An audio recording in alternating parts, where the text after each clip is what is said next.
Welcome, everybody, to this month's OneDoor Studios update. And I just said month because it's been 4 weeks since our last update. And apologies for that. And it's not because nothing's been happening. It's that a lot's been happening, but we're trying to decide which is the information that we can actually give you at the moment, because we have some things that are in the works right now that we can't really talk about today. We can give you the nature of. But we need to give you guys an update on what's going on with this writer strike, because we've had investors ask, what's up with the writer strike? Is it going to put you guys behind schedule? Is, et cetera, like that. So, John, how long has this writer strike been going on now? Way too long, but 2 months as of the 2nd of July. It is too long. The DGA were much better at their strike. They ended the 4th of June. So they were just a few weeks for their strike before, and the issues are much the same as the writer's strike. Yep. DGA stands for, by the way, sorry to interrupt. DGA is the Directors Guild. So I did that. Oh, you were saying for them. I'm telling it for our listeners. I know. Yeah, okay. The WGA is Writers Guild, DGA is Directors Guild, and so they settled very shortly after negotiations started, which usually pushes the WGA to kind of gives them a guideline of how to settle. Is there something going on with SAG as well? Are they going to weigh in? Yeah. SAG was supposed to go on strike about 4 or 5 weeks ago. They gave it an extension, and then the extension hit just I think it was over last weekend, and they gave it a second extension for 2 weeks.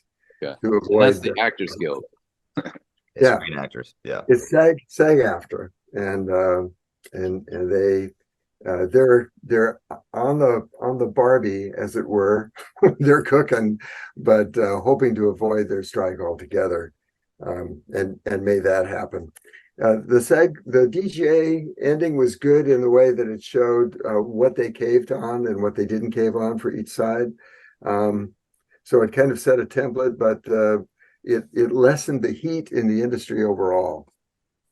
If the directors would have yoked up with the actors, then it would have really created some heat, and Writers Guild could have settled by now. Yeah. But they didn't anyway. But it's creating its own heat. Producers who need writers on a daily basis, like they need directors, were under the most heat and still are, and they're like the Tonight shows. Jimmy Fallon, for instance, out of pocket. He wasn't one of the producers, so he didn't violate his. He's not a producer on the late night show that he does. So he paid those writers for 2 weeks out of his own pocket before he said he ran his extent, and then he started doing stand-up material. But other series, big producers like Taylor Sheridan, who's also a writer, and so is on both sides of the table. His productions, he has 5 major top 10 shows going at the same time. He is the hottest producer in the marketplace. And for those of you who watch one of his shows, which are probably some of you anyway, they've had to shut down because they ran out of new series materials. So shows that were going to come out in September, October, November now won't be coming out until after the first of the year. So there's pressure on the fan basis. There's pressure from producers, actors, everyone in the game, where episodics are being shut down or features are not starting. They're all. So I was just speaking with the producers of I worked on a TV show a couple years ago, a docuseries. I was just talking to those producers a couple days ago, and they were lamenting the last time there was a strike, how many productions that it put out of business. So these strikes are not fun. They're not really beneficial all around. Even I've gotten a few emails from investors, partly because we didn't have an update for a whole month, but I just want to answer their questions, which were pretty direct. So speaking transparently, where are we at in terms of calculated specifically, and how has the writer's strike affected that or will affect it? Yeah, so we had to completely stop with Anne She delivered a draft right before, like the day before the strike started. And so we, as producers, we can look at the script, we can make our own notes on it, but we can't talk to Anne about it. We can't, because we're a WGA signatory, we have no, we can't legally even do that. So it has completely stopped the writing process. Just full transparency, it has delayed the writing of the script. That doesn't mean we haven't been doing stuff, which is some of the things we're going to announce next week or the week after. But so that's the answer to the first question. Has it delayed? Yes, it has delayed the process, the progress of the script.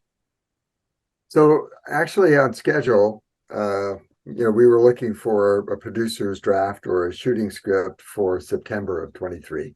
So likely we will not hit that. In fact, we're hoping the strike is done soon. Definitely not after that date. But it will, it's put us at least a couple of months behind because the strike's gone on for just over 2 months. So that would move September, October, November close to the end of the year, which is not great. But overall, we have to set up our production funding. We had an extra month in there. There are places we can steal out of it. We won't be in trouble.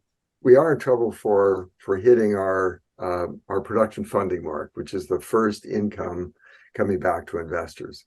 So we could be a couple of months shy on that. When you say we're in trouble, you mean in terms of hitting the timing we had given before? Yeah, there's a delay. There's just a delay. So what we are doing right now is we've shifted some of our focus on the pitch materials for when we do finally go to distributors and we go to seek a production partner, which we actually are actively doing right now, seeking a co-production partner. So stuff is in the works, and we do have stuff going on. And we actually have some team members that we're going to be announcing that are coming on our team in the next couple of weeks. And how do I say? I'm trying to say this without giving away any information. This one, so we got Dan Cobb on. He's the marketing company that the marketing for Chick-fil-A, Little Caesars, Quicken Loans, and that was an amazing thing that happened because he has a tremendous amount of connections. There's another person who's a friend of his who has done the marketing of some major motion pictures. I can't tell you which ones because it'll give away exactly who he is. So, but that person is coming on our team, just hasn't signed contract yet. So we will be announcing that shortly, and we're really excited when we do that. Yeah, lest anyone become concerned about us seeking a co-production partner, it isn't because we're shy about production.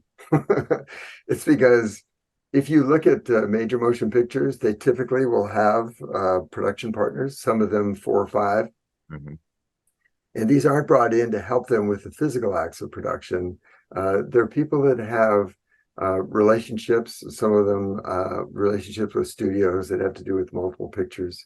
And we have our preference for studios that Calculated would go through, for instance, in its sequels. And with actors and with producing in certain parts of the world that they have relationships with that are really helpful, or other things.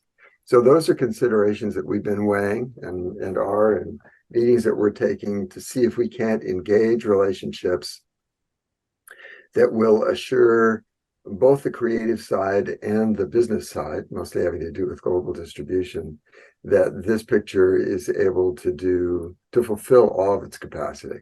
Yeah. So anyway, if you're not sure, like whenever you go to a movie or see a movie on whatever, you rented it on Netflix, at the beginning of the movie, you see multiple logos of various production companies, and those are the co-production partners. And so the very few films don't have that. So yeah. I have some good news. Nova, she's been making some pretty crazy awesome headway with the last novel in the series, Liberated.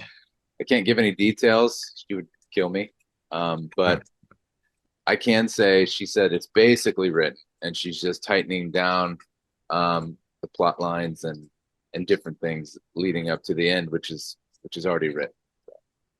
So we should have it by the fall, winter. Hard to say. It's not going to be the summer like planned before. That got pushed back a little bit. So not exactly sure. All right. Well, the sooner the better. All of us want to read it. Us up at the top. Anyway, just another note on schedule. So it won't have it won't have any effect on the release schedule. We always wanted to release in July of 25, summer of 25, July specifically this month. And if our production, if we had received our shooting script, our producer's draft on time, then production could have begun as early as April of 24, which would have been awesome. But that's what we put in our schedule. So we should have it completed if we started in April by May. Since we put July in as a schedule, we have 2 or 3 months there that is a little fudge factor as well. So we may hit our release date, okay, but it looks like we may be late on our production start date.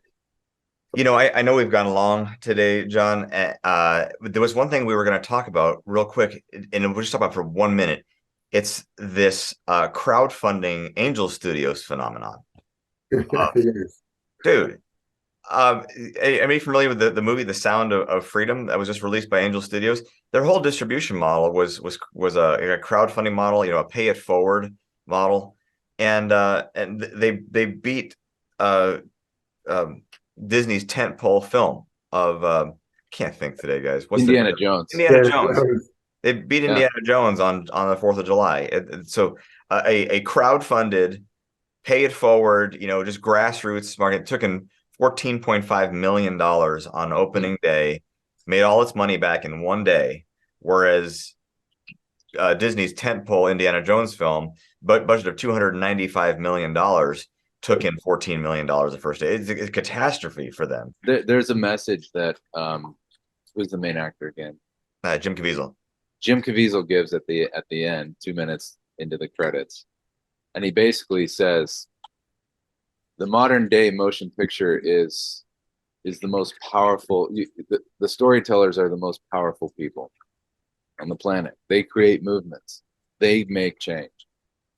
And this is such a powerful movie, guys. I watched it a couple days ago with Thomas, our project manager.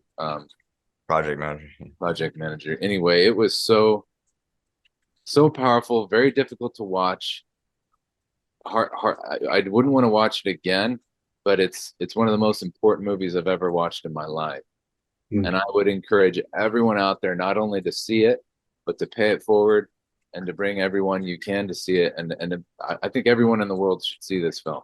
Yeah, the Sound of Freedom, and it's real close to our hearts too, because as you guys know, maybe you don't know, that we plan on supporting anti-trafficking efforts through the profits of Calculated and sequels.